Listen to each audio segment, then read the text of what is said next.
Legislative IQ.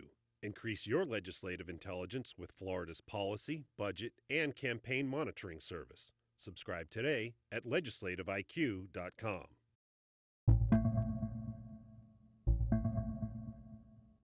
As a passed-out 20-year-old Andrew Coffey lay dying from alcohol poisoning, Pi Kappa Phi fraternity members moved his body and continued playing pool around him.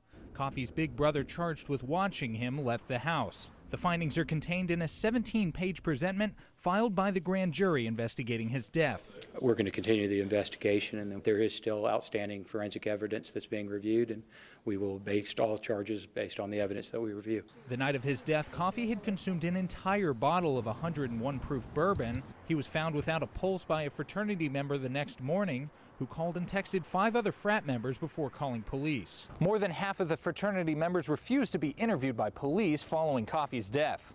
The presentation says testimonies before the grand jury seemed insincere and shallow, suggesting they were more concerned with keeping out of trouble than providing useful information to investigators.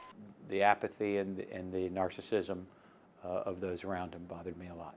FSU President John Thrasher released a statement saying, "Now our grief is compounded by frustration with the lack of information and cooperation by many of the individuals who may have been present during the final hours of Andrew's life." The grand jury asked FSU to consider changing its student code of conduct to require students to cooperate with law enforcement during investigations or face expulsion. It also recommended allowing police to enter fraternity homes without warrant or notice, and for the university to create a scorecard for fraternities. In Tallahassee, I'm Jake Stofan.